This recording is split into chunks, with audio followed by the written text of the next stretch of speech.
Arkadaşlar ne olur hastalara güler yüz gösterelim. İnsanlar zaten hasta. Bekletmeyelim, olur mu? Olur. Merak etmeyin efendim. Hadi bakalım göreyim sizi.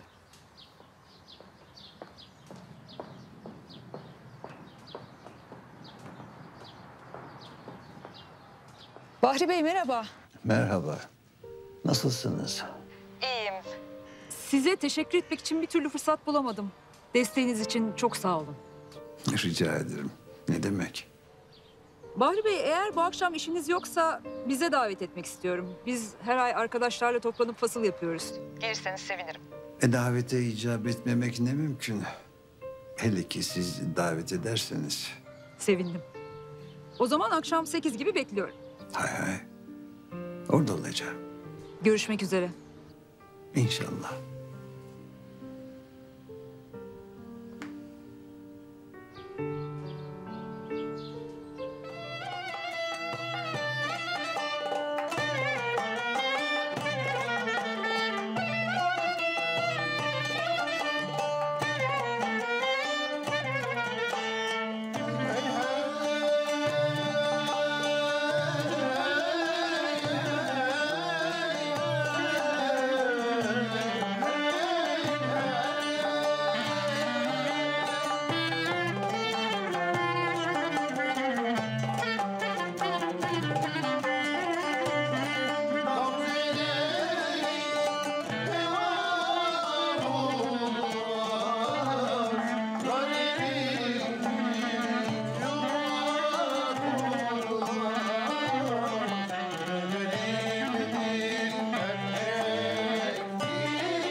Bahri Bey hoş geldiniz.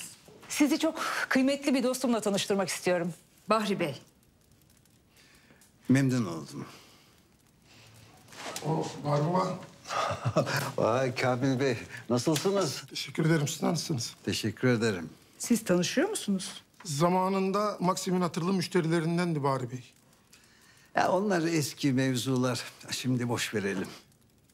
Şaşırttınız bizi. Buyurun lütfen. Geçin şöyle.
Bahri Baba bize müsaade.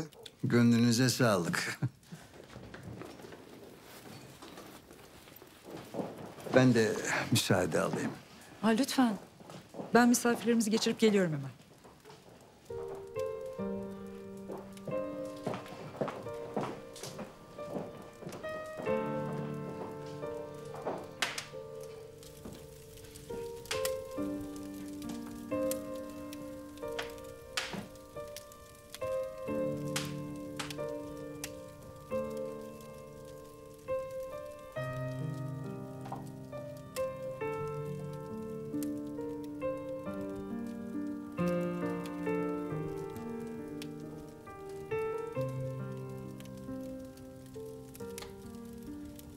Bahri Bey, Bazı şeyler konuşulmayınca güzeldir Despina Hanım.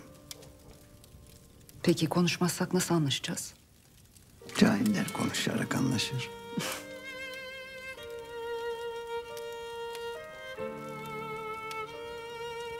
Peki ya aşıklar? Onlar ta ezelden anlaşmışlardır. Şimdi sadece tadını çıkartırlar.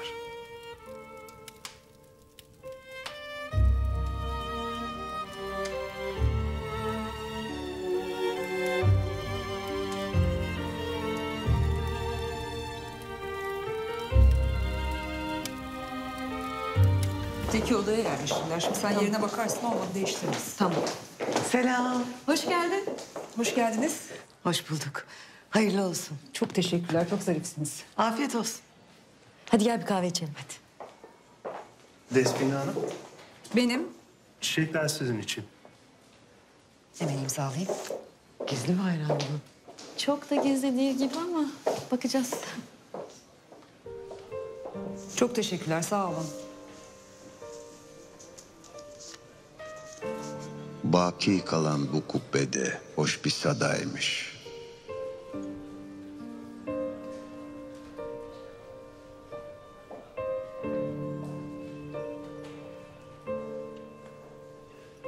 Bahri Bey merhaba. Şimdi çiçekleriniz geldi. Çok teşekkür ederim. Beğenmişsinizdir umarım. Beğendim tabii, beğenmez miyim? Çok güzeller. Rica ederim efendim. Ne demek? Görüşmek üzere. Görüşmek üzere.